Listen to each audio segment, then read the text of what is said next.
Okie dokie. Okie dokie. Alright, so there we go. It started. Alright, so getting ready. Hi, Stuart. Getting your audience ready. The internet cannot totally see you. This is the pre-show, a few seconds where no one cares yet. And suddenly you're all gonna care. Be like, wow, it's two guys we sort of know on the internet talking about stuff on the internet. Well, we've got somebody commenting, Jonathan Alvarez. Live long and prosper. Very appropriate for this live stream. Every time I see that name, I always think of Alvarez from Renegades. Captain Alvarez! That's what I think of. So I should probably post a link, shouldn't I, Stuart? Yes, post it and also share it on all the, well, put it as a comment in like my announcement and stuff as well, maybe. All right, so there are people rolling in. Good. Did I contact random game user? No, I posted on Twitter earlier. She'd probably seen it. If not, it's fine. Greetings from Australia. Hello, everybody. I'm just posting the link so you all know already here. But... Yes, we do know who it is, and we'll talk about that in a minute once more people get here. Stuart, did you hear the Spock has been announced? No, not at all. 50 million Really? People haven't sent me the link through Facebook Messenger today at all. Yes, and this is our first breaking news as live coverage. It's worth saying. Yes. We're live, guys. Yeah, and 50 people. Hi from Scotland. Ooh, Scotland. Hello. Yeah. What the hell is up with casting? Are they insane? Greetings from Germany. Well, we'll talk about that in a few minutes. Waiting for cloning instead of recasting. Is that ethically correct? Should we be cloning actors and forcing them to become actors? Maybe they don't want to be actors. Maybe they don't want to be involved in this particular franchise. Should we clone them? That's very ethically questionable.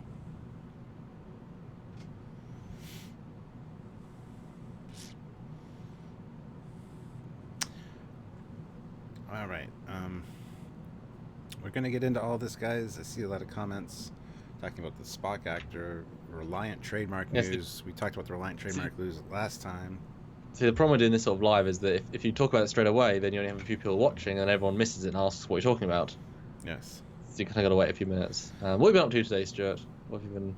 Well, I wrote a Trekyards script and filmed an Eagle Moss review. And nice.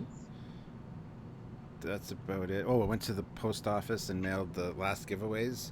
So the sweatshirts, the Defiants from my Defiant giveaways have been mailed out now. Nice. So that's all done. So that's awesome. It's awesome. I've been doing... I attacked an Andorian ship with a Tellarite ship today. And I designed something new, which I'll show you, Stuart, later, because you get exclusive access. And because I'm special. Yep, you are. Yeah, so bit of CG, bit of whatever's. Just had dinner. It's late, but sometimes they aren't late. I don't know. All right, so we got 90 people watching. Hoping for a little more. Yeah, and someone says they're getting the XL Defiant tomorrow. You like the Defiant, didn't you? The XL. I did. Go watch my review, actually. I really thought it was a fine model. It's got a good heft to it, and I think you'll like it if you're a fan of the Defiant. There's one or two little small issues with it, but... Can you mention one? No. Anything in particular that... Yes, the delta on the lower... I didn't actually point this out in my review because I didn't catch it, which is odd. But the delta on the lower side is mirrored. The way they stamped it on, it's backwards. There's a few alignment issues with windows and such, but that's pretty much par for the course for Eagle Moss ships, unfortunately. That's funny. Yeah, other than that, it's pretty fantastic model. It's one of those things that the small ships are always better because you get the detail. Yes. You can, but then you realize there's only a certain amount of detail you can have because there's only a certain amount. Yes. Yeah. All right. So yeah. We got 100 people. We got 100 people. Let's just get into it. Yes. So Spock has been cast for season 2, and this is breaking news, guys. Earlier today. And again, this is the older Spock because we know there's gonna be flashback Spock. Yes. And so this is the 4th Spock cast officially. As in how many people have played Spock in some form? I think it's four. Well, there was a few in Now, Star Trek 3. There was yep, the kid that voiced him for Yesteryear. yeah, Um, yep, yeah. So I yeah. don't know. I don't know. I'd have to tally it up. But yeah, this is the newest in the Spock line. So everybody throwing a hissy fit over, oh my God, they recast Spock. It's happened before. I'm sorry. Um, And also, he's died, yes. and this is him from, for 50 years before he was looking how he didn't, Yeah. he couldn't have, anyone could not have played him again. So Yeah. But if there's a really good story reason, then do it. It's mhm. one of those things that if the story is grand, recast it. I'm happy to see all of the originals back if they have good casting and they have a good reason to be back in. Mhm. Now we do know who it is. His name is Ethan Peck. He's actually the grandson of um, I just lost his name. Oh my God, I just had it to my tongue. Gregory Peck, the grandson of Gregory Peck, the actor Gregory Peck. Who's Gregory Peck? He's an amazing actor from like the golden age of film. Oh, And if you I have watch Family no Guy, idea. he's the guy that says, "I swear to God, I will come back there and hit you with my ring hand." I don't even know that. I swear to God, I will come back there and hit you with my Spock hand, is what this one can say. So, yeah, I mean, that's cool. He's in the family business, and don't say it, a lot of people are Gregory Peck fans, so Well, it's don't. a little bit before my time, and Well, we it's way didn't. before my time too, but I mean, it's Gregory Peck, dude. Well, yes, but obviously in your day there was less content to watch. The classics were worth more. Oh, burning everybody today. No. And I was in the golden age of everything was new, the '80s. I mean, I didn't Also, have there's a any lot of reason. people in the past, a lot of actors in the past. Just so you know, a lot of Yeah, people. but not as good as Gregory Peck. I mean, he was in To Kill a If Mockingbird, one of the you most say classic so. things ever. Was he in Which, Casablanca? no, maybe. A lot of people. I don't A know. lot of people. Anyway, so we're not talking about him though. We're talking about Ethan, his grandson. So, and I gotta say, when I saw the casting news, I was like, no idea who this guy is.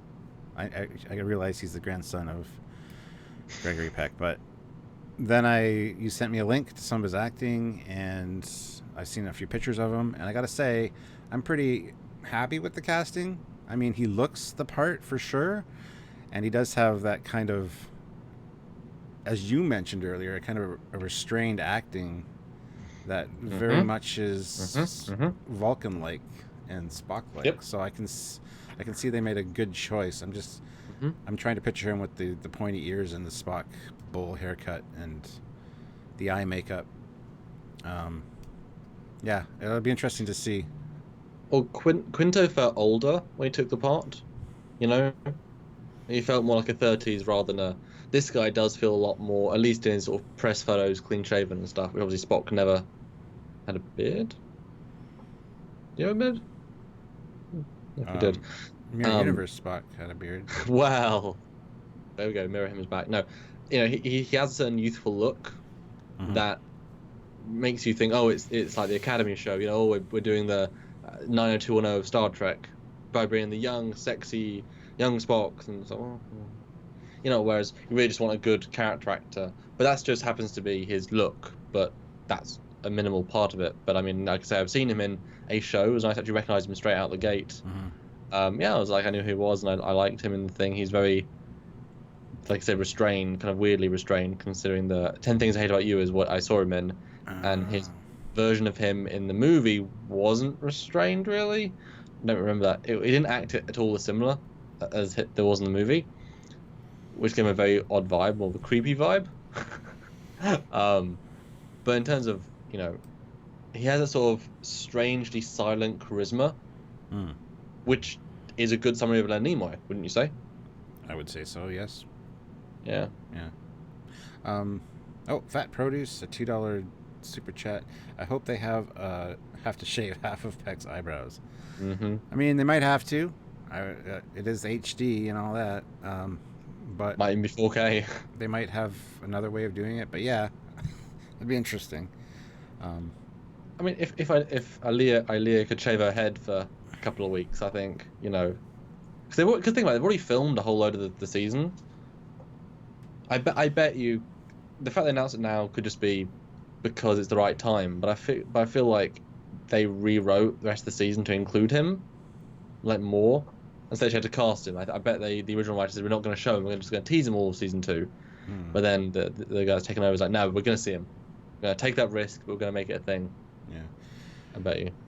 Yeah, I've heard a lot of things online too, like, oh, now that we've been introduced to Burnham, are we going to see Sybok? I don't think we're going to see Sybok. I mean, that's just dumb. I mean, okay, they could possibly do it, knowing that he has a half sister now, but I mean, Sybok's, no, they're not going to show Sybok. I think that would just be a huge misstep. Well, Sybok is a more interesting character in a lot of ways. But yeah. I was rewatching Star Trek 5 the other day, and there was a bit where there's a deleted scene, actually. It's not actually canon, but it was written anyway, saying that Spock wanted to go with Sybok when he was being banished, which implies that Spock was old enough to know Sybok properly, and so Sybok isn't necessarily too much older, and Burnham's a bit older. So where, I mean, and if Sybok knew Spock, then they had to have talked and maybe in the same house, which I assume they were, or maybe whatever. I think like Burnham would know him, surely would he know, but like there's now 3 of them. Where do they all fit exactly? So I don't think that connects properly. Because how could Sybok and whatever? How do we know there's only 3? I mean, we might get introduced to two more. One's an Andorian that Sarek took in. Well, yeah, it just says after the death of his mother, Sybok was raised by Sarek as a half brother to Spock. So he had a half brother and a half sister. Yeah. Elder. It doesn't say when he was born in the wiki, which is kind of interesting. Oh, when Sybok was born? Yeah. Which is weird, because that would be, you would think, really quite important. But it's we've lost half our audience because Doomcock's live now too. Somebody's like, "Oh, I'm having to watch 2 live streams at once because Doomcock is also live." Well, if you want a balanced view, come talk to us. If you want to hear just the hate and the doom, go over there. Not saying anything bad. I mean, the guy, he's entertaining, but it gets entertaining. It gets kind of old hearing the hate. Jonathan Alvarez 299 theory on why Spock never mentions having a sis. You're asking us?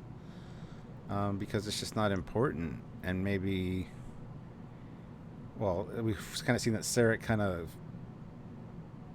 holds her a little bit in higher regard, almost, because she was smarter than Spock and got sent to the Academy. Well, Spock left more of an impact on the Federation. She didn't. Yeah. Yeah, she didn't try and rescue Spock, knowing about the Katra in Star Trek 3. She didn't try. Kirk did. He's a better brother than she was ever a sister. Boom. Plus, we don't know what happens to Burnham. Maybe she gets erased from history. And she must die at some point. Yeah, no offense to her, but she never existed, and that's why we never hear about her. So, and that could happen. She could disappear with the Discovery and the Spore Drive, so it never happened. Yes. So I have some numbers.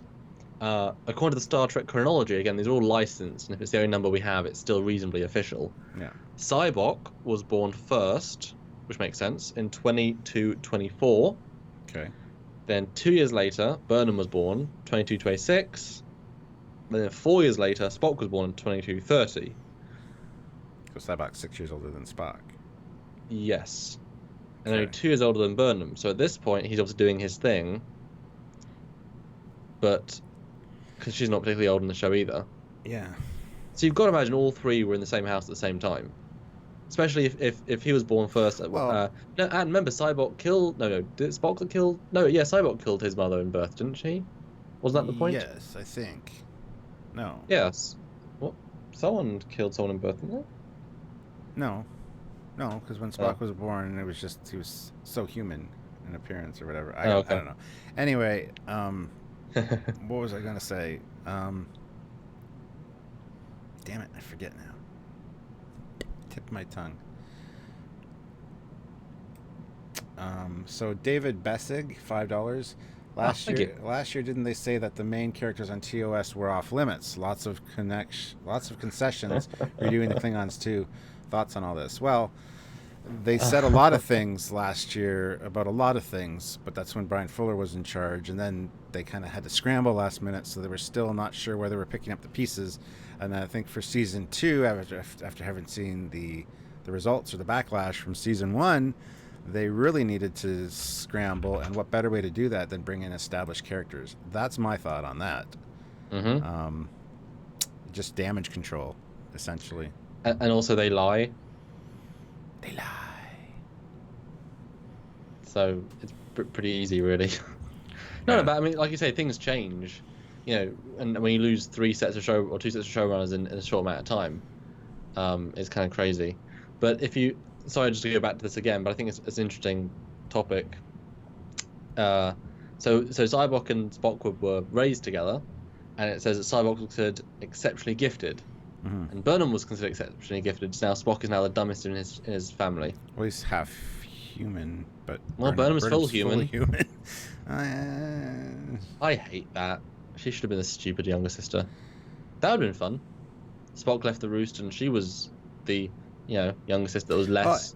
And you got to think too that they would have been announced at the same time, because Burnham was telling Tilly about the adventures of Alice in Wonderland, and how that their mother read that to them, her and her brother, which I assume is Spock.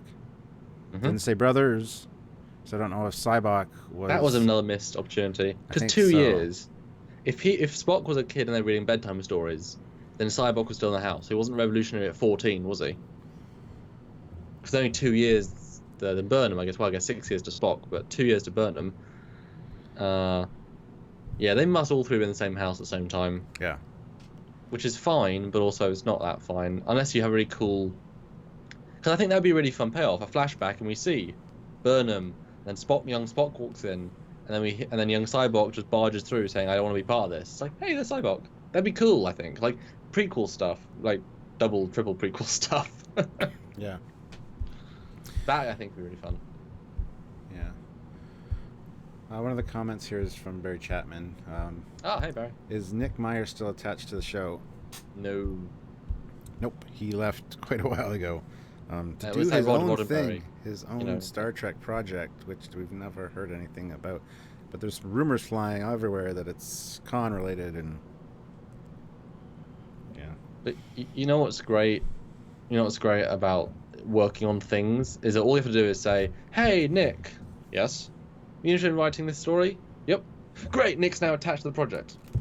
Like, that's all you actually have to do. I remember they made such a big deal about Nicholas Meyer being involved, and Rod Roddenberry was an executive producer, and wow, that made a difference. And yeah, that was heard of maybe for a month, and then never again. Yep. It's pretty obvious that Rod just stepped away. It's like, I can't, this is not... Because obviously he knew his dad's vision, and he knew his dad probably wouldn't. As Pil said before, Roddenberry would be fine with him visually rebooting because he did it twice. But he always kept the canon consistent, at least. Mostly.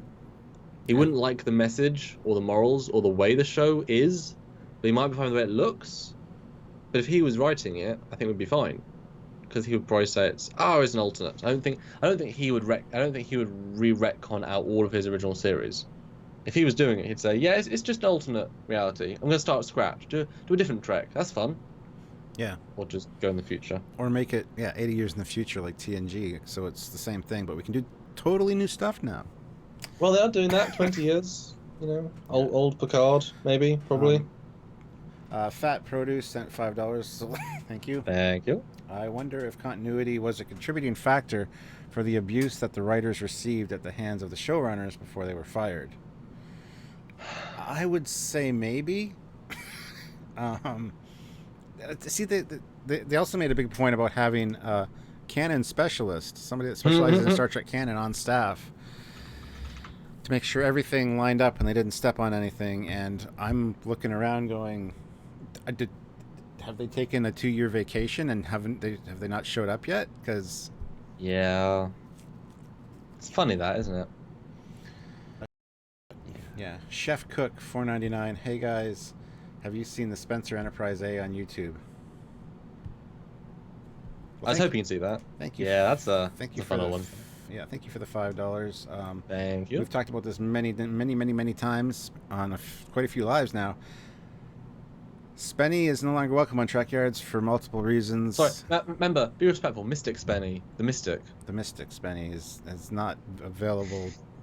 He doesn't want us using his Enterprise or he'll sue us because he was a member of Trekyards and got insulting and insulted me and a bunch of the members, and we kicked him out. And we were working with him to do a Trekyards original on his ship, but he's very unmoving in his views when things don't line up with what he thinks. Yeah, he doesn't actually respect canon. He's happy to change if it works for him. That's not how it works. Yeah. You know, we said this before, but his ship is very, very, very large. It's way oversized because he built the design first without thinking about the scale, and so then he had to rework the scale out, and it's like, oh, now it's huge, but he still wanted the Excelsior to be the next ship. And just like the problem with Discovery, it's like, oh, well, now the Excelsior seems like a much less of a good leap, despite it being a leap. And plus, it's not the best looking ship anyway. It's fine. Yeah, it's not bad. I mean, there's things about it I like, but we're not going to talk about that because he sent us a nice long email afterwards saying, if you use my most wonderful and excellent design, I will sue you, which you can't do because it's public domain, but whatever. So we're just not going to use it. So, and we're talking about it. So thank you. Yes, we're well aware of the Spenny Enterprise. Anyway, moving along and back to the topic of Spock. So I think the casting has been fairly well done. Like I said, I'm looking forward to seeing him in all the Spock accoutrements, the ears and all that, and exactly how Spock-like he's going to look. The shape of his face is very much Spock on, and as you said, his acting is very reserved and very much Vulcan-like. So I think it'll be fine. I think he probably blew them away in auditions. So. Carlos Albanese, £5. Thank you. He seemed embarrassed by his family, rejected by his dad and his sister, started a war and mutiny, and his brother rejected Vulcan. Oh, yeah, it would be embarrassed by his sister for causing a mutiny and starting a war. It's true. Even though later he says, I forget which episode, never in the history of Starfleet has there ever been a mutiny on their captain. Except for my sister. Which, like 8 years ago. Who now doesn't exist because she got swept off existence and it never happened. See, that's what's going to happen. It's got to be. But yes, and somebody else had mentioned, I saw a comment up earlier saying that in the JJ verse wasn't Spock basically special needs because of the way he was picked on in school, and I don't think so. No. He might have been perceived that way because he was half human and he couldn't measure up to the Vulcans, but no. See, that's interesting.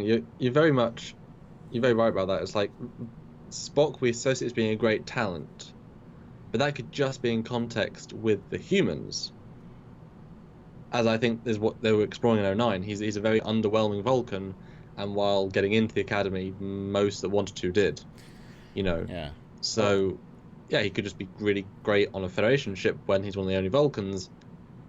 And we look at him because he's part of the legendary crew. But yeah, I mean, Burnham could just be smarter because she's just smart and she has the human intuition factor, which Vulcans don't have, and you've seen how they can be very closed-minded. Yeah. And Cyborg doesn't have the restrictions of emotion of that same dampening, which may have helped him when he was younger.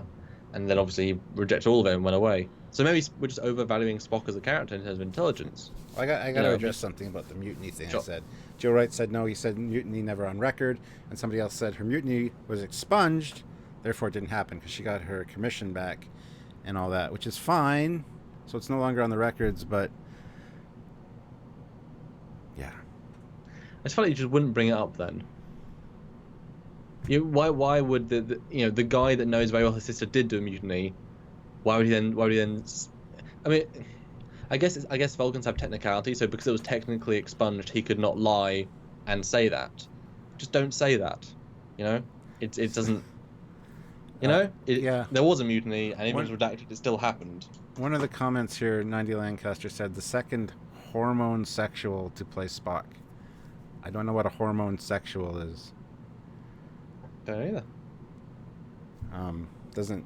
I don't know. Anyway, did Spock mention his own mutiny? Did Spock mention his own mutiny? When did this occur? For Menagerie. Menagerie?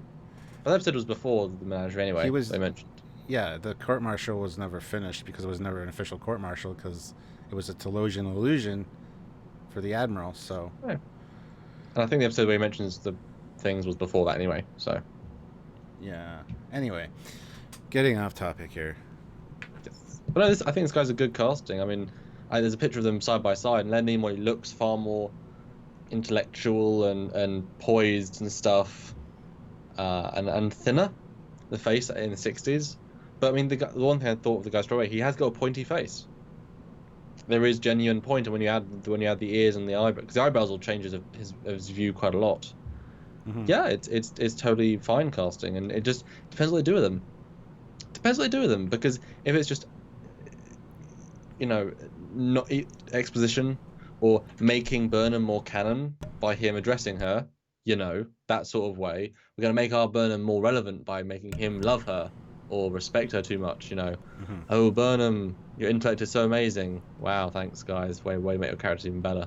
But hopefully they give him some good stuff to do, really. I mean, Quinto had sometimes good stuff, sometimes not some good stuff, sometimes punching people in the face.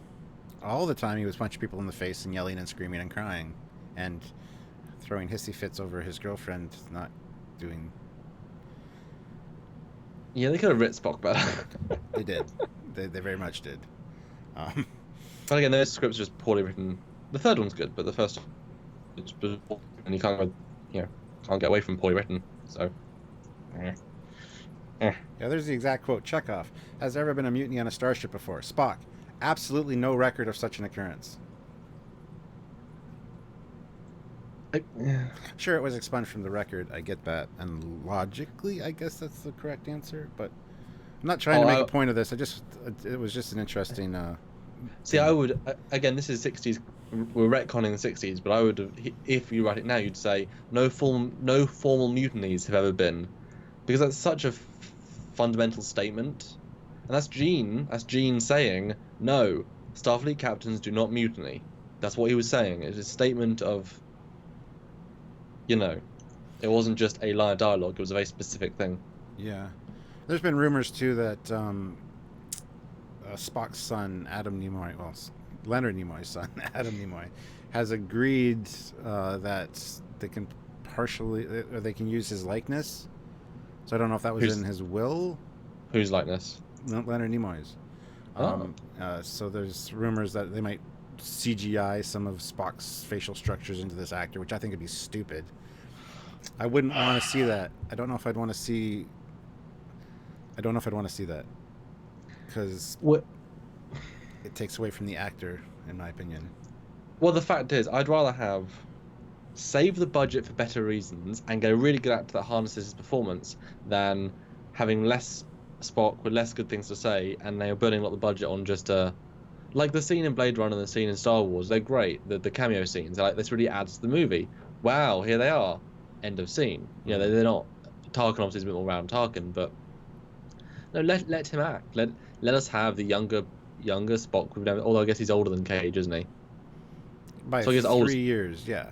But he's still. He was still smiling in the cage, so yeah. This could be a more emotional Spock before the events of what happens in Discovery Season 2 make him more logical, perhaps.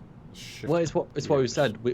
I think we both agreed we love the idea of the purple things, his search for them, changing him from being because that'd be kind of cool to see him at the start being that's not how Spock acts, and then at the end because of his events with like V'Ger changed him, he's then suddenly right at the end because they've invented purple things, but it's a nice way of linking the canon, linking it to being this is weird Cage Spock, and then later maybe even seeing Burnham makes him want to be more Vulcan. Well, if a fully human, I shared my meals with her, can be Vulcan, I could be more Vulcan.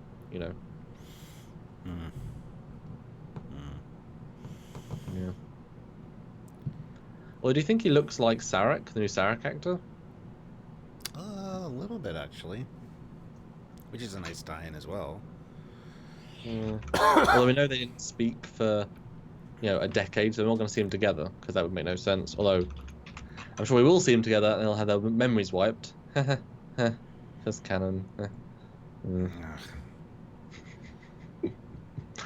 Whatever. I do still want to see Cyborg. I think it'd be fun to see young Cyborg. They can't ignore him. No, I think he might come up in a line of dialogue between Burnham and Spock, but I can't see them showing him. Like I say, we know there's young Spock, so I just just a family scene. Everyone on the dinner table. I mean, these things we never needed to see as Star Trek fans. But the fact that now we're in this prequel territory where you have young people hard, it's like, well, yeah.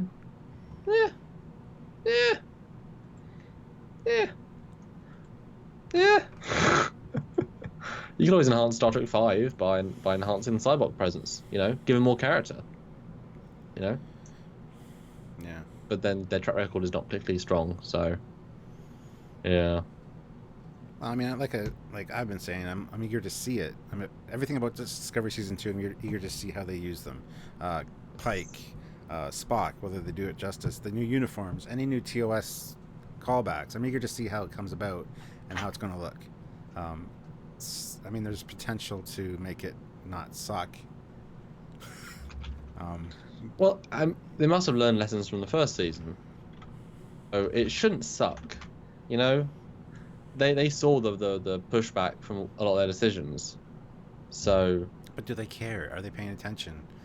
Because there's These are the questions. There's both sides of that fence. I mean, some people absolutely love the fact that Discovery is exactly the way it is.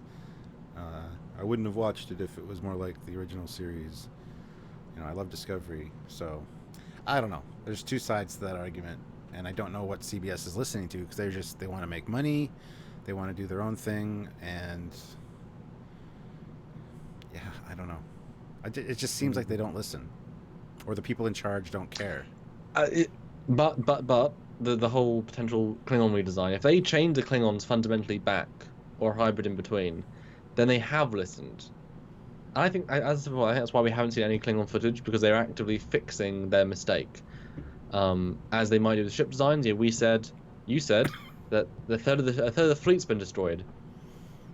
Mm-hmm. That must be a really good excuse, because that's such a throwaway line of dialogue. It didn't mean much. It didn't even add to the tension that much. Didn't play up on it. Mm. But if they use it as an excuse to say, well, now we've launched a whole new line of ships, and boom, they've got the right sort of cells, and it's very much they've given themselves opportunities. Depends if they use them in a full way or not. Yeah, I mean, so this new actor, I'm sure he'll be great as Spock. I'm sure he did really good in the casting to get the part. So It's just a matter of waiting and seeing how it turns out, and not being too critical early on. Well, it's the first reaction live, isn't it? It's got to be. But I mean, how much of him do you think we'll see in this season? How much do you actually want to see of him in the season? Not much. We've speculated about this too. Is he just going to show up for the last couple episodes where they kind of solve the problem and they find him, or is he going to show up kind of midway and help them on the rest of the adventure? That's kind of the way I think they'll go with it.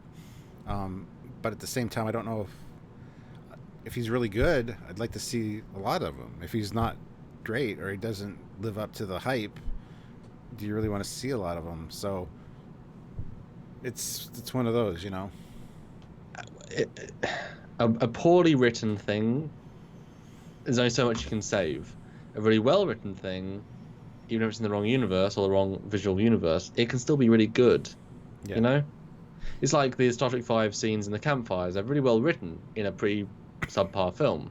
You can have highlighting bits that make you feel, wow, that's really cool.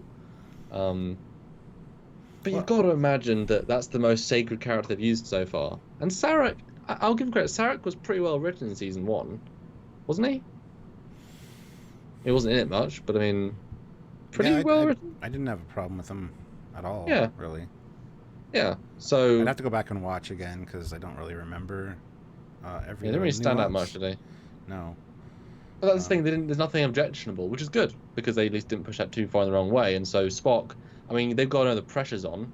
But also, if they make that the best Spock since Leonard Nimoy, Mm-hmm. you know, then they can sell action figures. He can do events. You can make a spin-off. Well, not a spin-off of Spock, but they can really market this because we know they haven't done the best with selling toys. But if they actually get a real win, yeah, you know, I gotta say he's not replacing Leonard Nimoy because no, you can never hope to replace Leonard Nimoy, only succeed him. Ha. Mm-hmm. Well, the thing is, I mean, I think we both really liked Todd Haberkorn from Continues. He really harnessed something interesting. Yeah. It wasn't necessarily Spock as Leonard Nimoy. It was because the thing: do you play the character of Spock? Do you play Leonard Nimoy's performance? Do you play which part of his performance? Do you play just a repressed emotional Vulcan, which is what the JJ obviously said to Quinto? Is it better to play William Shatner or just play a confident, in his 40s captain with bravado? Which one's better? Well, that's what Chris Pine did. Chris Pine did his own Kirk. He didn't do Shatner doing Kirk, which worked. I mean, there's one or two instances from Chris Pine's Kirk that were Shatner-esque, and you got to do one or two little nods like that. But to do the whole performance as such, it can work on certain levels. I mean, we've seen Vic Mignogna, he definitely channels Shatner's Kirk and does a pretty fantastic job. But that's emulating an actor playing a role. You're not making the role your own, which, I mean, the JJ films and Star Trek Continues are two different things. The Star Trek Continues is trying to be the continuation of the original series, so that makes sense to play it like that. But yeah, I don't know what they'll do with him. I'd like to see a new take on Spock. I mean, Quinto, yeah, we got that with Quinto, but as we've said, he's punching people in the face every 5 seconds, or screaming, or crying, or having a hissy fit because his girlfriend won't talk to him. I mean, it's not Spock. It's not prime. I wasn't trying to be a joke. I was saying prime rib, but it's like it works. So it's not prime Spock. It's not. He wasn't given the Spock. Yeah, he was that we deserved. He was in the fridge 4-day-old, rough, hard to chew Spock. He's not the prime Spock. Yeah. Speaking of food, Chef Cook has donated $4.99. Thank you. Hey guys, do you think we will see a Star Trek: The New Generation in the 25th century, a new crew? Eventually, absolutely. Eventually. It might take another 10, 15 years, but eventually. Yeah. Emo Spock. Got to at some point. Yeah. Well, Stuart, just since we haven't mentioned it yet, what are super chats, Stuart, and why are they important? Because we need to point them out because they're kind of important. Well, I mean, people should know by now. I mean, just donating helps the channel. A lot of times from the super chats, we make as much as one of our regular videos does in like a week or more. So, I mean, it just helps out the channel. If you can also head on over to Patreon, the link's in every description of every video. Just help us like $2, $5 a month. That's very much appreciated. But these super chats are great because we get to interact with you real time, get to bring you new, exciting, breaking news, or have discussions back and forth, and at the same time make some money so that we can actually create new shows. I don't want to get into the money thing too much, but I mean, it does all help out. So yeah, we've been a bit of a steady decline with money, and these super chats have really turned that around. So it's very, very important. So as we said before, even $1 saying hi or a question or a comment, it's important, and it mounts up. And we love these conversations because it's just. I mean, we're going to get to know you all, I think, at some point. We know a lot of them already. A lot of the people that donate every super chat, like $2 a couple times, or there's a lot of names that keep coming up, which is awesome. So I will super chat when you make a Tilly pinup shirt. That's a good idea. That's your job, Stuart. I will handle that. You want to touch that, so I'm not going to touch that. You can touch it. Yeah. I'm going to read a few. I'm going to go through some of these other comments that aren't super chats though, because not everybody can donate on a regular basis. So that's fine if you randomly pick some. Sure. See, I really enjoyed your channel, but I can't afford to pay. Stephen Arsenault, which is understandable. Free channel for a reason. Yeah, all of our content's free. It's just, So we make an active decision not to put any content behind a Patreon paywall. Yeah. Because of how much content we generate on a weekly basis, that it's should be for all of you for free, but it's a case if you want to allow us to make more, then it's a Patreon thing or Super Chat thing, you know. And if you don't, then we can't continue, and then everyone loses out. There's a hashtag Tilly pinup. Braden Goss, is your wife jealous of your Tilly love? Nope. Samuel, you know Sylvia. You know she's kind of in love with Tilly herself. So it would be a fun day. His wife is kind of a Slavic Killy. Yeah, she's Croatian, but when I met her, she had the red short curly hair and very much like Tilly as far as personality goes and intelligence. And so what we're saying is that life is imitating art to imitate life. So saying the next captain in the show will be Captain Foslow and Captain Stuart Foslow, and Tilly will fall in love with him and make several babies. Yeah, that'd be awesome. And she'll get everyone drunk. Unfortunately, we'll never get a Captain Foley on Star Trek because they know Trekyards and they don't want to pump up my ego. They have internal meetings. It's a thing. James T. Kirk is commenting here. That Kirk. They just used old stock footage from the original TOS episode and Deep Space Nine episode with the Tribbles. They just used effects from the Forrest Gump film. I don't even know what he's talking about. He must be addressing somebody else's comment. No, well, he means that to bring back the original people, they had the Trials and Tribulations. They intercut footage and they used Forrest Gump technology to incorporate. But you couldn't do that. It wouldn't be practical. He goes on to say, but with Discovery, it's just a stupid visual reboot. So yeah, you have to rotoscope him out and to digitally change his costume and limit yourself to his angles and limit yourself to the 1080p with film grain and limit yourself to his dialogue and limit yourself to his height and the lighting. Like, it's not worth anyone's time, honestly. Because why have him there if it's not a character? You know, you want additions to the role. You want additions to the mythos. You know, don't just have look. There's Spock in a window, a VFX window. There he is, and he's gone. So we talked about that early on, like when we first saw the last episode of when we did our review on it. Are they going to show the bridge? You're going to see Pike on the view screen and Spock in the background. You could use that if that's all you see him as like a brief. There's Leonard Nimoy cameo. Right. He's doing his own thing at a science station, and that's all you see. Right. Just as a nice little nod instead of like an active part of the story.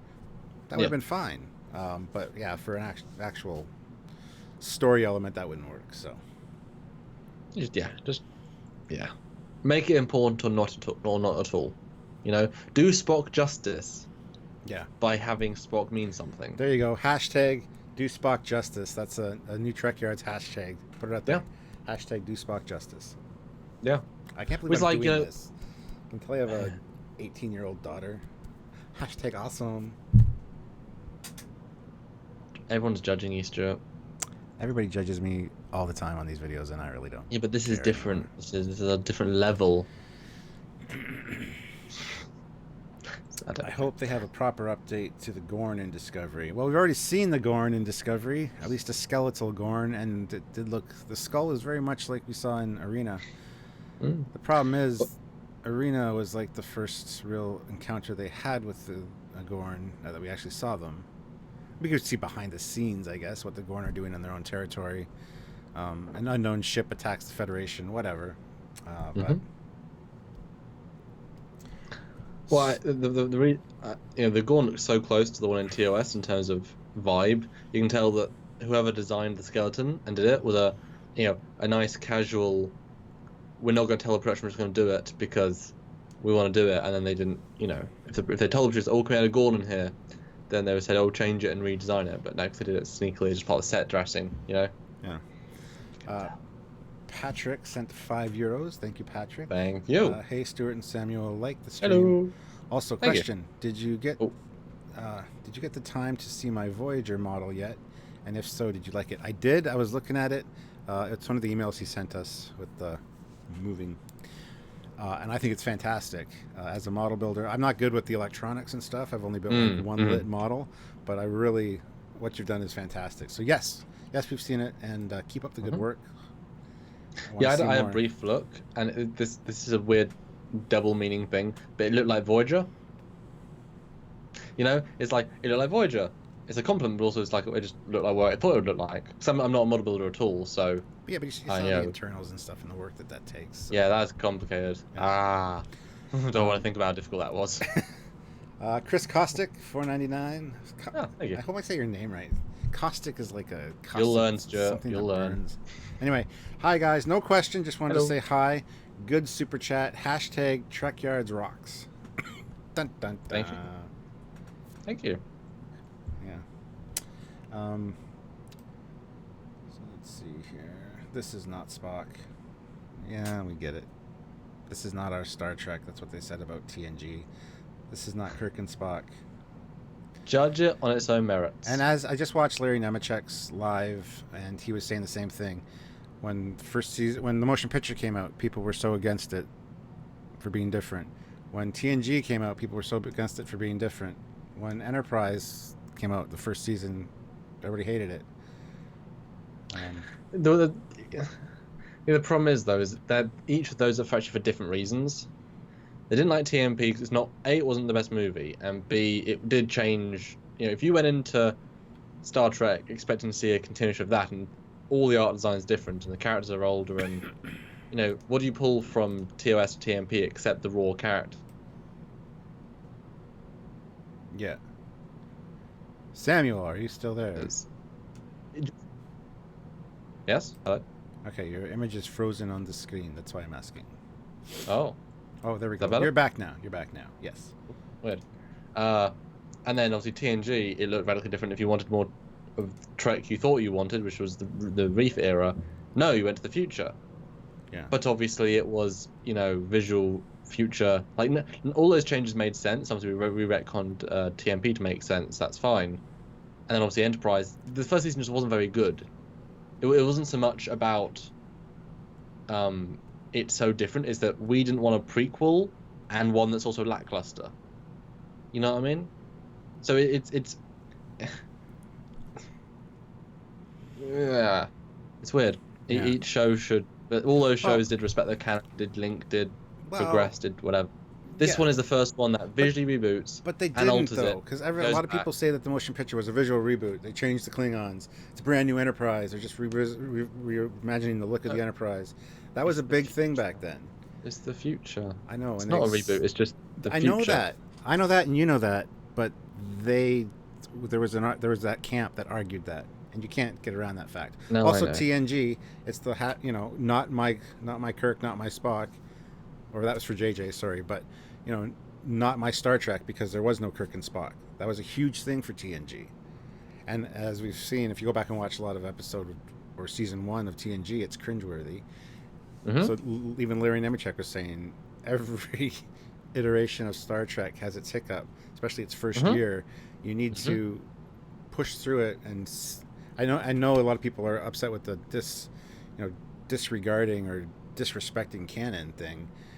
I am too. Like, those aren't Klingon ships. Those aren't Klingons. I feel like I'm on that bandwagon way back in the day saying, I remember TNG coming out and being like, I don't know if I want to watch it.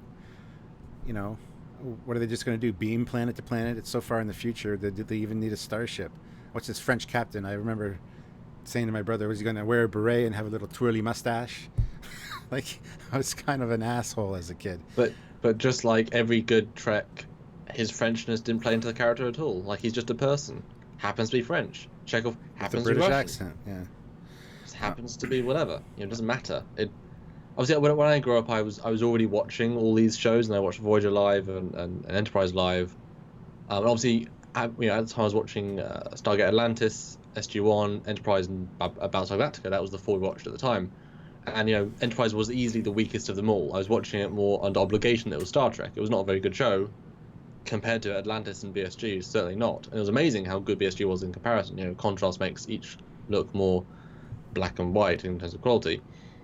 But obviously it got better. But at least you can respect that they really tried to adhere to canon as much as let's be clever and not break anything and just sort of. Mm-hmm. But again, they were so far in the past that, well, yeah, it's closer to us than it is to TOS. So obviously it makes a lot more sense. It's depends where you come at Star Trek from, because it's one of the reasons I didn't like Enterprise was because of my FASA and Starfleet Battles upbringing. Like, those were my established histories and canons, and then Enterprise comes along and says, nope, I don't think so. So I was kind of like, I'm kind of against Enterprise, but no, Enterprise is what it is. It's Enterprise. It's still Star Trek. I think, though, if it had all been season 4, if season 4 was season 1, you'd have loved it a lot more, because you'd have seen the attempt to be. Exactly. If it was a better show, you'd have said, okay, yeah, my side canon books aren't canon, that's fine. This is a cool show. Like, you wouldn't have thought, but because it was also not a good first season, that quality still can be quality. That's why we can appreciate Beyond. It was still a good film. Even though it was JJ and it was as in his universe. Yeah, I rather enjoyed Beyond. We got another super chat. Luke9511, $5. Thank you. Greetings, Captain and Commander. Hello. Would either of you watch a TOS-based series with a refit version of the USS Franklin as the main ship? Yeah. That'd be kind of neat, actually.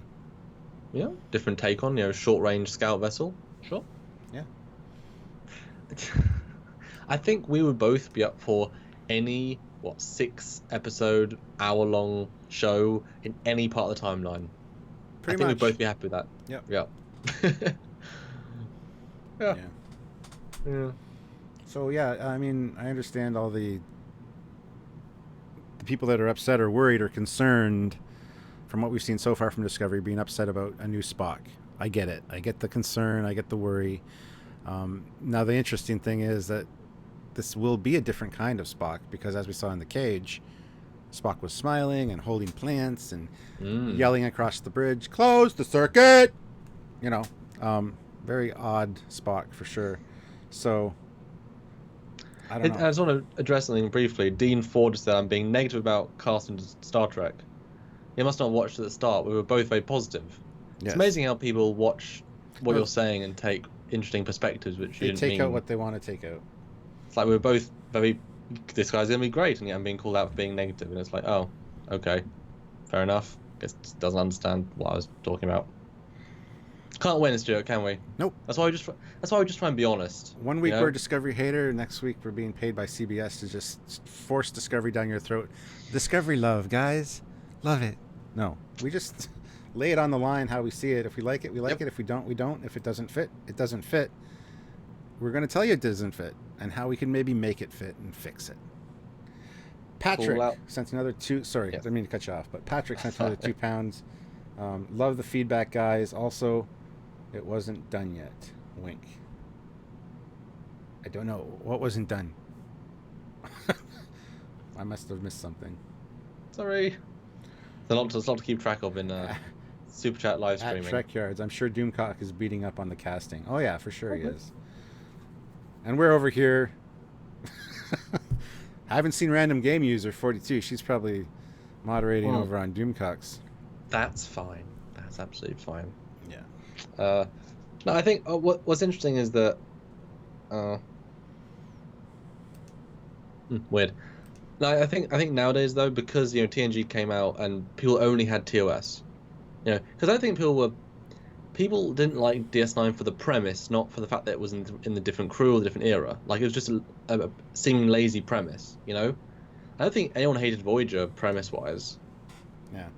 I got Resurrected Starships is here. First of all, he does great work. Go check out Resurrected Starships. He just did a fantastic video on the Constitution classes at the right size. Gives a nice shout out to Trekyards and our analysis of it in that video, so thank you. But he came on and said he's kind of doing a Lore Reloaded, because Lore Reloaded's not here to pick on us. He's like, Sam and Stuart are so hateful, just hateful people. And then he thinks about some of the other YouTube channels that actually hate on anything new that comes out. Yes. Go see Doomcock, for example. He doesn't get it. Well, I understand why he's angry. I understand the point of his videos. I do enjoy some of them. They make me laugh. They make me chuckle, because a lot of the times I think those things.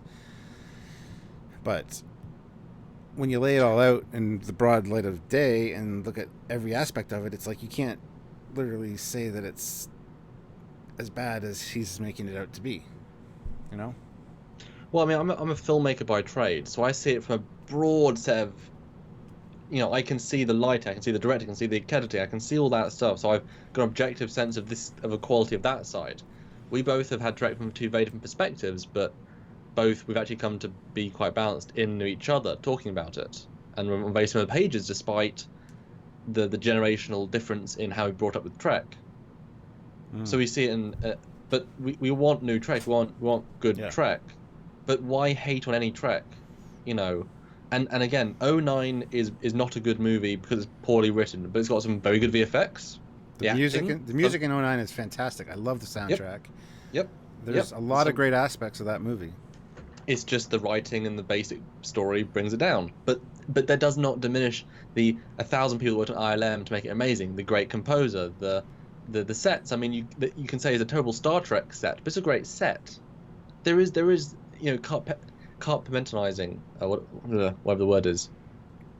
How do you say it? Compartmentalizing. Thank you. I can't even say it today. So nothing can ever be truly good or truly bad. Even like some of the old films from, classic cinema, whatever, that might have terrible, cinematography because they couldn't move the cameras, terrible sound quality because they didn't have good microphones, terrible. But that's not the point. The acting might be really solid, might be a bit wooden, but it could be the subtleties could be there. Like you know what I mean? All these things are. The perfect representation of this is my son, who's like 13, could make a Star Trek film that's 4 minutes long, and it absolutely sucks because he doesn't have any uniforms, he doesn't have any props, he doesn't have anything. But the fact is, he made a Star Trek film. It's about the Star Trek. It's about his love of the franchise. That's why he did it. So yeah, there's a lot of elements that wouldn't be great about it. Doesn't mean it's not worth anything. I don't know. Trying to get the point across, but Jay Donaldson, $5, so thank you. Do you think the change in tone from season 1 to season 2 will be so massive that we are going to get whiplash, or is that just the trailer? Thanks, guys. No, I think they'll make it subtle. I'm hoping with the Klingons just as much so. I mean, if they're changing the look, that's fine. Just do it right, and don't all of a sudden, here's L'Rell with a totally new look. No explanation. That'd be kind of like a hard reset, which is fine, I guess, but I wouldn't want that. I'd want some kind of build up as to why she looks different, or so I don't think it's going to be a whiplash thing. It was interesting. I'll comment on that as well, but George Alexander just said Star Trek 2009 was a good film, great music, the other two are just forgettable.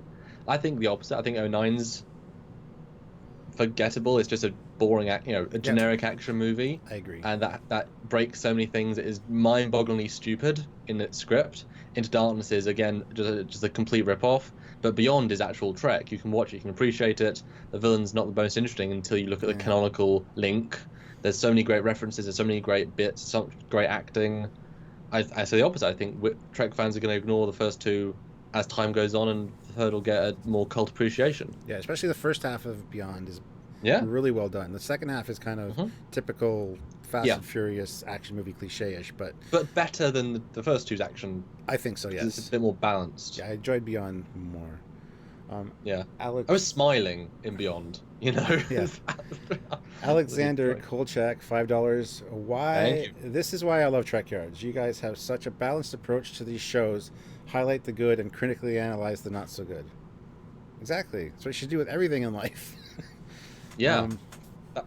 Just be a good person and look at the good and the bad. Yeah, it's true. Why just hate anything? I mean, you can objectively hate the word. I mean, you can't like the Nazis, but someone people have said, well, they did great things with the economy of Germany. I mean, and nothing. Scientific advancement, but nothing. Even though they were horrendous monsters, there's nothing is ever completely black and white. Even if what we do to react to them can be, So I just don't look in the absolutes. I mean, what isn't there a Star Trek quote saying? Oh, it's Star Wars, isn't it? There's only absolute. Oh, we don't believe in absolutes. Only the Sith deal in absolutes. Yeah, exactly. I hate Discovery, I love Discovery. But that being said, I mean, only the Sith deal in absolutes. But Yoda says, "Do or do not. There is no try." That's an absolute. There's a lot of contradictions in Star Wars as well. But that's another topic for another day, I guess. One of our admins, Jason. Jason is here. Hello. Always, our team Trekyards, always the best. So thank you. And you're part of that, so you're the best too. Wait, he praised himself. Does that count? Yes, Yes. that's Mm. fine. Yeah. Anyway, Yoda was a Sith. See, here we go off the rails. But no, yeah, we try not to be like polarizing one way or the other. We do. I mean, and there are a lot of things I feel very strongly about. I'm not a fan of the JJ Prize, the one designed by Ryan Church. Doesn't mean I hate absolutely every aspect of it. I've always said from the side, I love it. It looks perfect from the side. As soon as you change the angle, it starts to fall apart. And the nacelles are too close together. I mean, I can be nitpicky, and I can not like something, but there are aspects of it that I do like. And you got to find the good in everything. Rum Truffler, 2 pounds. Thank you.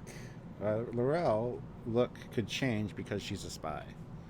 Yeah. And Chancellor of the Klingon Empire. She has budget. Budget and a bomb. I want to look like the classical Klingons of our past. Plastic surgery me guys. I want to look more Okay. like my boyfriend. I want to look human. Let's start a new trend. Hashtag Klingons look human. Hashtag smooth heads equal rights. Smooth heads matter. Oh, yeah. So many new hashtags coming out of this live. Yeah. Yeah. But back to Spock for a second. Why? Why would we do that? Oh, it's No. what this is about, this whole thing. Yes. Yes. I mean, honestly, well, okay. So you remember we talked about this originally, and you did not know they'd cast the adult Spock. It was sort of inside of what Kurtzman said. We know there's a young Spock. Are you happy that they are including a older Spock to have the Burnham Spock scenes, to have, well, not the Spock Sarek scenes, but the Spock and Pike? I mean, are you happy that's a thing? Taking out the fact that it might be good, might be bad, the fact that they've gone that direction, what do you think? Yes, I am kind of glad they did, because otherwise we'd be like, we knew they wouldn't, and we'd hear all the hate about it. Like, they couldn't have done it right. They would have screwed it up. Now at least there's people are gonna be like, they did screw it up. Look what they did. This guy's not good for it. It just opens up a whole new avenue of discussion, both pro and con. Con. So I am glad they did it, because I mean, we're seeing Pike, we're seeing Number One. It's like a reimagining of the Cage crew, which I think a lot of people. My friend Timothy. Oh yeah, Number One. Yeah. My friend, my friend here in London, Timothy Earle, who met me through Trekyards. We go for wings and beer all the time. He's a huge Cage fan. That's his favorite Star Trek. That era. Could tell. Yeah, I could tell. The uniforms, the weapons. He's just he knows everything about it, and that's his era. And he's excited about seeing these new guys in Discovery. He's excited about a new Pike and a new crew that's based on the crew that he's loved for years. A newer reimagining of it. So, yeah, I'm glad that they're doing that with Spock. If they wouldn't have had Spock in it, I would have been very disappointed. So I feel a little bit better now. Oh shit, we're missing some super chats. Adam Boots, 5 pounds. Thank you. I saw a doc which explained the reason Spock was emotional was to balance Pike's seriousness. With Spock and Kirk, the roles ended up being reversed. Yes. That rings a bell. Yeah, which is dumb. It's like a mirror universe. Well, it makes sense for the Cage, but not for the characters at the time. Does that make sense?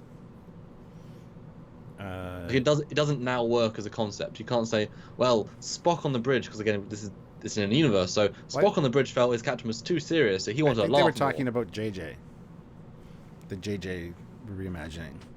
That's why they changed. Unless I'm very much not reading into that properly. The chef's back, Stuart. The chef. Chef Cook, $4.99. Thank you. I forgot to say Spencer is trying to getting his Enterprise on Star Trek Online, and also should try Forgot to say Spencer is trying to getting his Enterprise on Star Trek Online, and also should they reboot TNG? Your thoughts on, and keep up the good work. Okay, first of all, Spencer, Mr. Spenny, and his Enterprise, he made a video saying that CBS, the greedy devil dog bastards, should give him $7 million and use his Enterprise, but he'll never sell it to them because they're just greedy and blah, blah, blah. So no, it's never going to be in Star Trek Online. And reboot TNG, I mean, maybe in 20 years, I'm sure somebody will do that. But Why? Because you got to see something There's new that no worked reason before. to. I know, but there was no reason to reboot TOS, in my opinion, either. But they didn't reboot TOS. They did a TOS prequel that they updated. That's the thing. It's not actually TOS reboot. Oh, we're talking about JJ, the JJ films. They Oh, rebooted well, that TOS. was. Well, yeah, but they were for the mass media. They were just like popcorn. Let's earn money by making blockbuster action films of Star Trek. And they'll do Ooh, that in Star 20 Wars. years about TNG when the nostalgia and the people that watch TNG have kids and. But TNG doesn't lend itself at all to an action film. There's nothing. They're not action people except Worf, and he got All the shot movies down more are. times. There's always a villain trying to So destroy you want a planet or the universe. so you're rebooting TNG through the movies, through old versions of them. So right, so we're rebooting back to 50 or 60-year-old versions of these characters, right? Yep. Just a TNG reboot. All that would need to be is just right. We've got a show that looks consistent that takes place during season 3 of TNG, and lets you bring on recast characters of the originals. That would be the closest reboot you could make sense to do. It's just have it place in the timeline. For example, the Cardassian War. Why not? I mean, why? But also, why not? But that, I mean, TOS has a certain, legacy value. 50 years, definitive. It is action. TNG. Terry Farley says people who watch TNG have grandkids. I understand that. I'm sorry I said that wrong. I have grandkids, for Christ's sakes. And I grew up with TNG. So, yes, I get that. But grandkids. In another 20 years, I can see them. We're out of ideas. Let's reboot TNG. Okay. Well, the problem is they're going to lose. They're losing Trek fans that watch this new stuff. They're also gaining random people, but they watch it. That's why I say about the CBS All Access. It's such a flawed idea because only hardcore Trek fans will pay to watch. Because if you're not a hardcore Trek fan, why would you pay to watch a new service? Those that watch JJ won't actively pay another subscription service to watch. Why would they? They're just sort of, I guess if you got to Star Trek through the JJ films and loved everything else more, because obviously there's more of that stuff, that's fine. But you're not gonna, CBS All Access is for hardcore Trekkies only. So they should really make Trek shows for Trekkies. We know that Nemesis failed because Trekkies didn't watch it, but that's because Nemesis failed as a movie as well. Again, if you make a really great movie, people. I mean, there was someone that said someone went to see First Contact and they were a fan, their wife wasn't, and she said didn't know anything about the show but really loved the movie First Contact. She got it, she understood it, she liked it, fun movie. It works as a really just movie. Insurrection not so much, but you can still, I think, appreciate the message. Generations is certainly very canon, you have to, but First Contact is a great example, and Wrath of Khan, same thing. You don't need to know anything. Exactly. I mean, 6 even to some extent you could do, I think, because the message is like it sets up the plot in the first 5 seconds, which is the plot for the entire film. And even Kirk even goes into about his boy, so I mean, there's enough exposition in it to work. Yeah. Yeah. All right, so not a banned account, $5. Thank you. Hey, you're back. Inaccurate. No known life form in Starfleet is smarter than Spock. Yeah. That's a bit binars are, aren't they? The 101010 guys. Well, There's a bunch of them in a room, yeah. True. They're a multi-thread processor, yeah. Wait, wow, that was the question. Is Data smarter than Spock? I would say so. Yes. But Data hasn't got intuition. That's the difference, I think. Because they played on that, didn't they? Yeah. Yeah. I'm kind of hoping, though, that, just to get back to Spock for a second, the positives of this, I'm hoping that and I think this is also because they fired the showrunners, that the first half of the season is going to be the setup, mini payoff, and he's going to come in season 2, the second half of season 2, BR, maybe even BR, because I mean, none of the main characters of Discovery are particularly interesting, So bringing Spock in could be a real breath of fresh air for a good character, especially with Pike being quite interesting, it seems. And then, because Burnham, Pike, and Spock, as an away team, I think would be a pretty good dynamic actually, because Burnham could bounce off of them and enhance herself in the process. Yeah. Even Saru, hey, make him a 4. That I think would be a really good team. and then the Tillian stamps on the ship, and you've got this four that are doing the next part of the mission. Could be very interesting. Yeah, I missed the super chat, so I apologize. Ooh. Roberto Soares, $2. Will new Spock show cage-like emotion? See, that's what I'm wondering. I'm wondering if this is the reason that, because everybody's complained about that over the years, that it's an error, Spock, smiling and stuff. Could it be that Spock, because he was part of a human crew and away from Vulcan, and kind of despite his dad, took on this more human-like characteristics, and the events of Discovery Season 2, which leads up to TOS, has something that changes his mind and makes him want to become more Vulcan-like, more emotionless. So it's a possibility that there will be a more just emotionful Spock for this Discovery. That might be interesting. Although if they do that, everybody's going to complain and whine about it. Would we? No, because we see the lines in the growth of the character. And are we taking tension as part of it? Like, if they tried to make something good, we give them credit for that, even if they failed. That's still worth saying. No, I think, like I said, I think they should.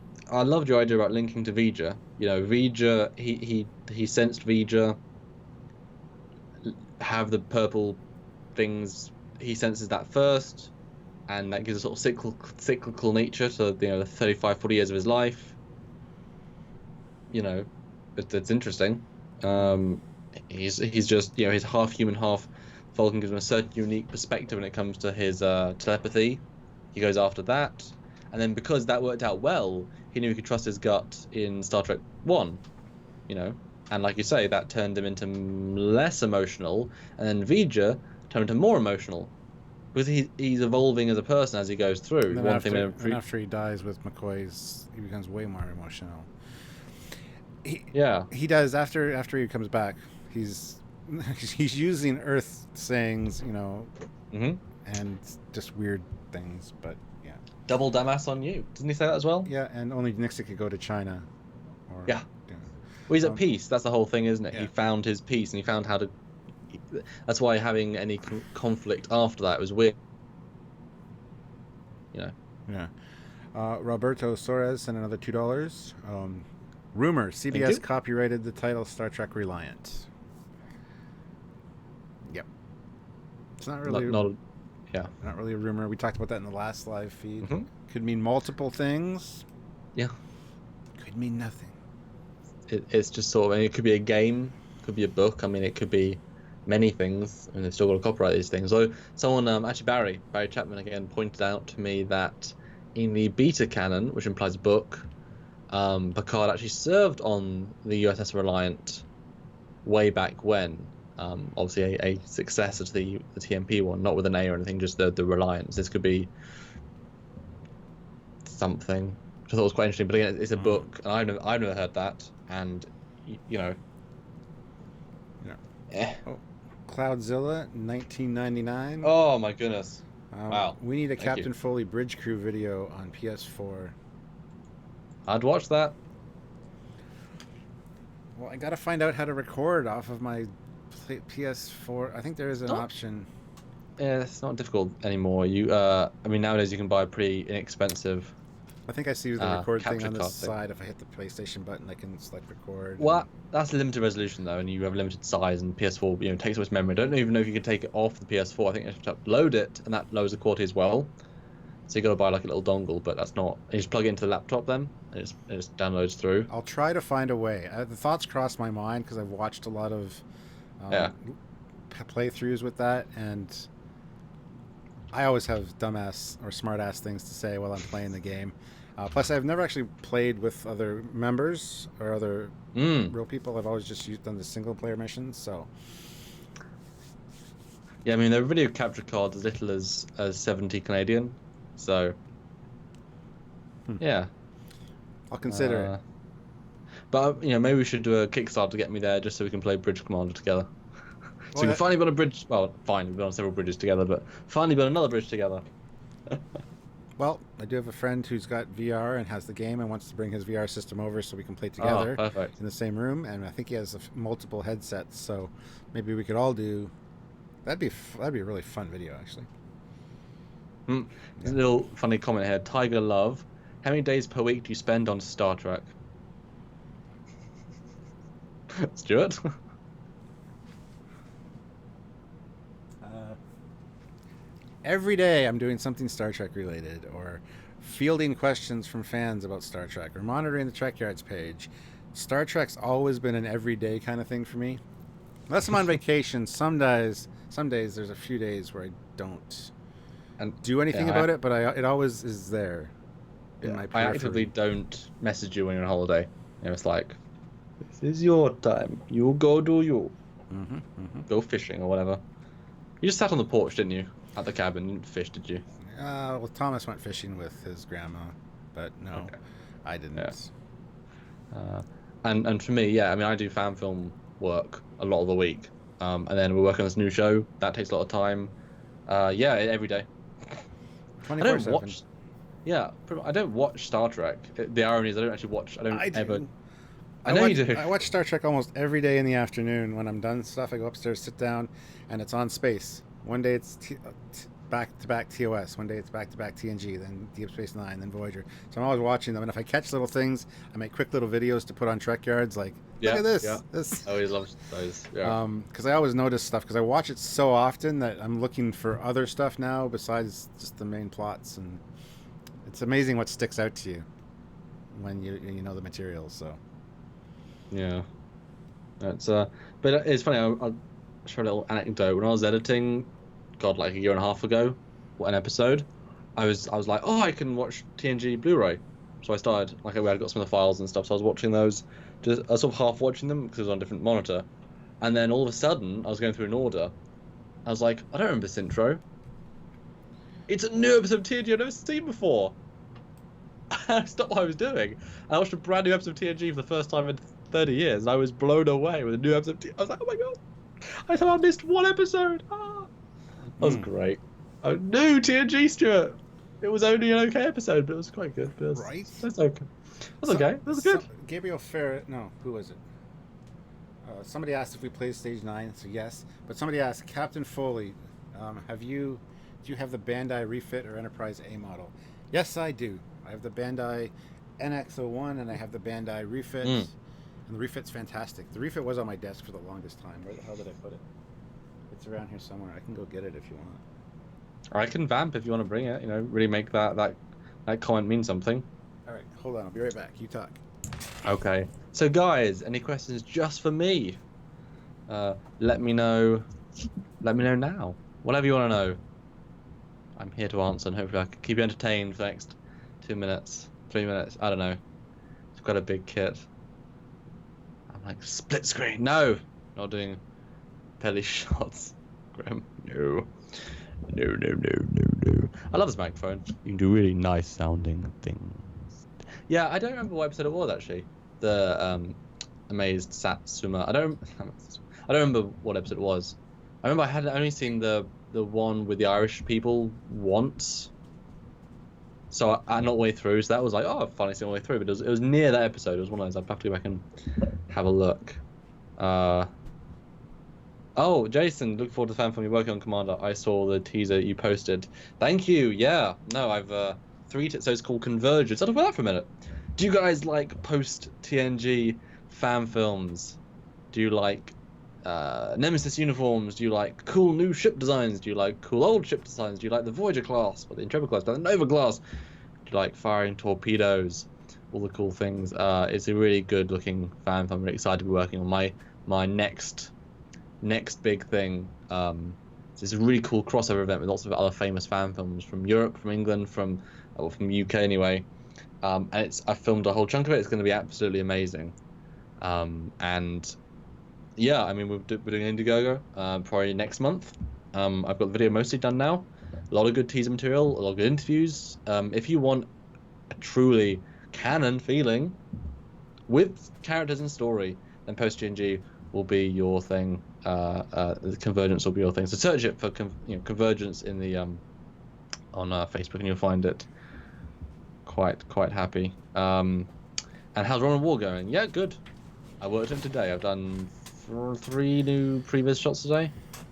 Do need to organise your room better. I'm assuming that's Stuart. We have very organised rooms. I mean, Stuart built all of his background specifically.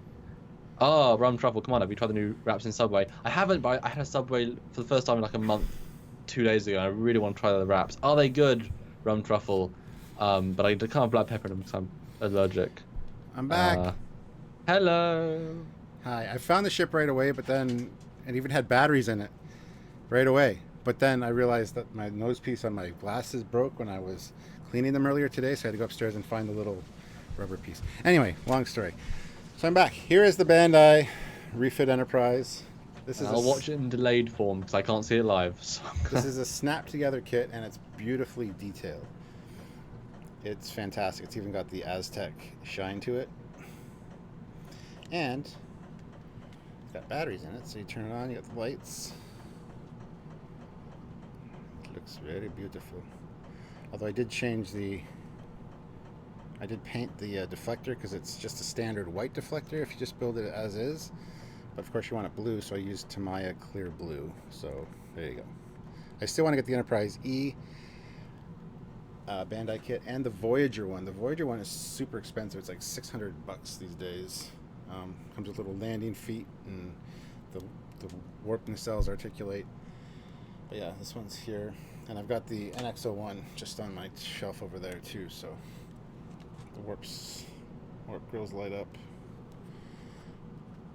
Awesome model. Highly recommend the Bandai models. They're super easy to make. Anyone can do them. Lights and everything all comes with it, so there you go. So yes, I do have the Bandai. So there you go. Does look good, I will say.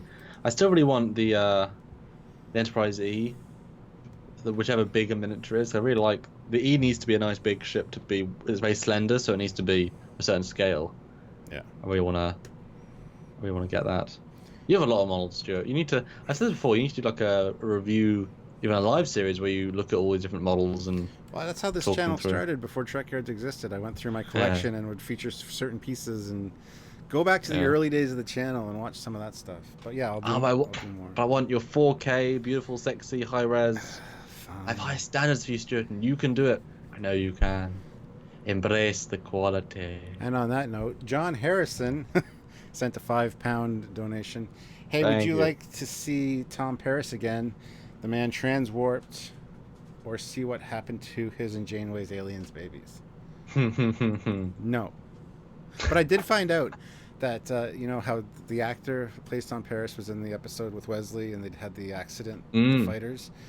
That was supposed to be the same character for Voyager, because it's exactly the same character for Voyager, but they didn't want to pay the writer of that episode royalties, so they changed his name, which really pissed me off, because for years I was going, why didn't they just use the same character? Anyway. Yeah. I don't want to see the babies now. I would be fine in like a 5-minute short that we never go back to ever again.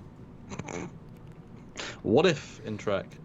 Two other comments I want to talk about for a second. We had Doug McCommander. We'll be making a trip to Ticonderoga again.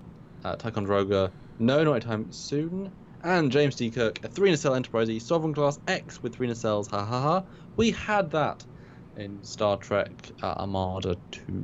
We did an episode on it.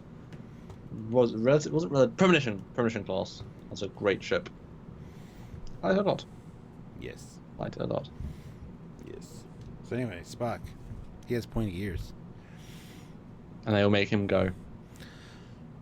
I wonder if they're going to mold the ears the same as Nimoy's were, like the same shape, because his evolved over the years. As he got older, they changed a little bit the shape. So I wonder if they're going to go back to the exact same TOS look for those. Or if they're going to be more like Sarek's, because Sarek seemed way more pointy.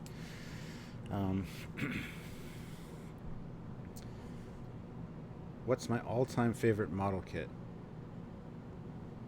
These Bandai ones are nice because you just snap them together. The lights are included, so they're lit up. They're already painted. But I'd have to say, honestly, the round 2 350 scale TOS Enterprise, because it's so easy to build. It's beautiful, and it's great size, and it's just it fits together so well.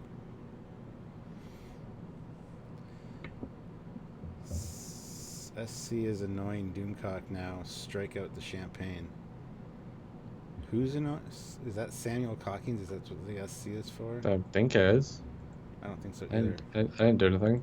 Well, people could be going back and forth saying, Samuel said this. He likes Discovery. And Doomcock be like, oh, Trekyards. They know their stuff, but...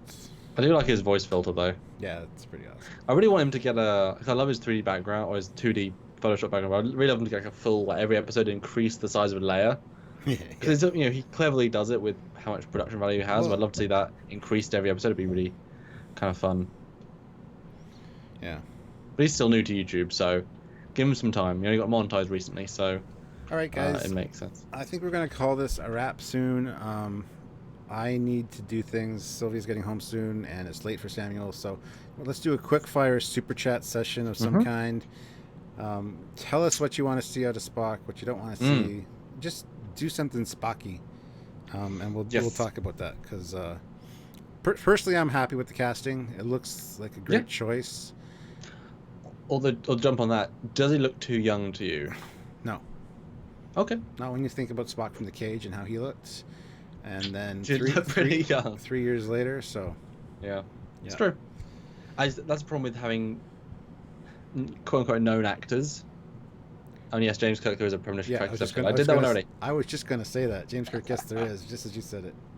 James, I did do one! Go search... Okay, guys. I don't know how many times I have to say this. If you want to see if we did a ship, go to YouTube, type in Trekyards, and then the ship. And trust me, if we've done it, it'll come up. And if it doesn't, you'll find 7 more that are very similar that you can watch. And then you can request that we do that episode. That you emailing trekyards@hotmail.com and donating for that bundle. But guys, anyone wants to do final 2 or 3 super chats, just I don't know, see if we can get $20 more and then we can close out the night. Just because it's nice to have goals, isn't it? Goals are important. Yeah, like I said before, he needs to. If he's given a good reason to be in it, a good story, and good lines, because you can make or break a character. I mean, you could easily argue that, Chekhov had great lines in Star Trek 3, or 4, sorry. And did he have great lines in Star Trek 1? Did he have lines in Star Trek 1? You know what I mean? Like, they didn't have... You can easily do a lot with a character or not a lot with a character, depending on the lines. So, yeah. Yeah. Wait, do you guys do visual ship tours of... No, we don't. That'd be cool, though, but no. Ian Coleman, $2 Canadian. Thanks for the show. Cool. Well, thank you for the donation. I appreciate that. Great stream. Long live the Empire. Well, thank you. Yeah, I'm kind of burning out myself, personally, and Samuel's tired, I know that, so... but anyway, yeah, we're happy that the person's been cast. Looks like a good choice. From what I've seen of his acting, I think it will be. And it's cool that it's Gregory Peck's grandkid. I mean, that just carries on that acting lineage. It's neat. An odd question, Dean 4. Why did you give up on filming? What do you mean, why did you give up on filming? Filming what? Filming what? I mean, I went from being a filmmaker who filmed clubs and stuff into editing this and doing 3D animation, so just kind of like my job changed. So yeah, now I've made like 2,000 animations at this point. Yeah. At some point I've made more animations than the show. And we film multiple times a week. Although we should say we record, because we don't use film as the medium anymore. But anyway, Chris Caustic, $4.99. I want an emotional Spock that becomes the Spock we know and love. Keep up the good work, guys. I'd agree with that. Good summary. I would agree with that. Although that'll piss off a lot of people, especially all the people over in Doomcock's camp. Well, Spock's got emotions. Well, yeah, but he did in the cage. It's into canon. Yeah. It's clever. You should. I just just link to canon, and we can make stuff with that.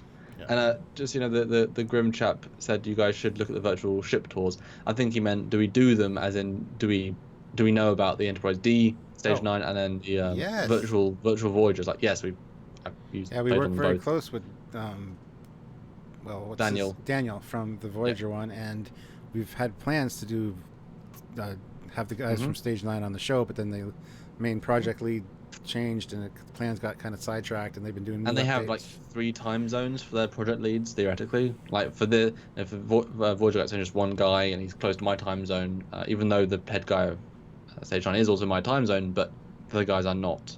Yeah. So it's kind of tricky. It is hard to set up. You know, we have very odd lives that allow us to do this. Seriously, we're not average 9 to 5, and we can do this if we were. So it's right people, right time, right ability. Lets us do all the great content. Working 9 to 5. See, I'll sing any song if you send me $20. There you go. And I don't sing. I don't sing or dance. As long as I know the song, I need to know the song. $20 and Stuart will sing any song you want. That's our last super chat request. I'll even say I like the Excelsior.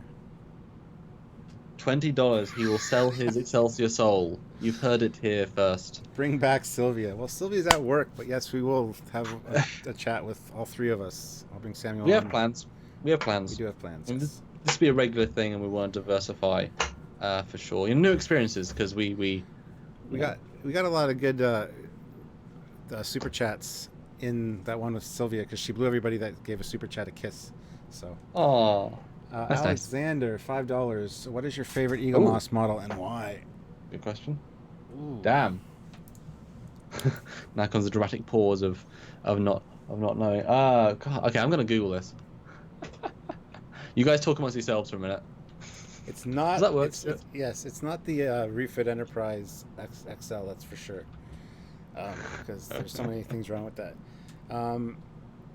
I would say honestly, mine is the XL Enterprise E.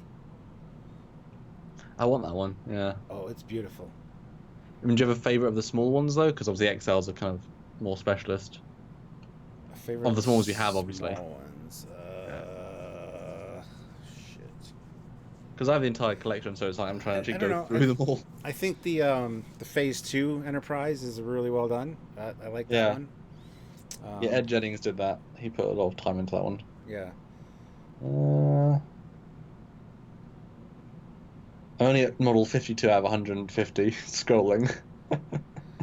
There's so many. That's a tough call. That's really hard.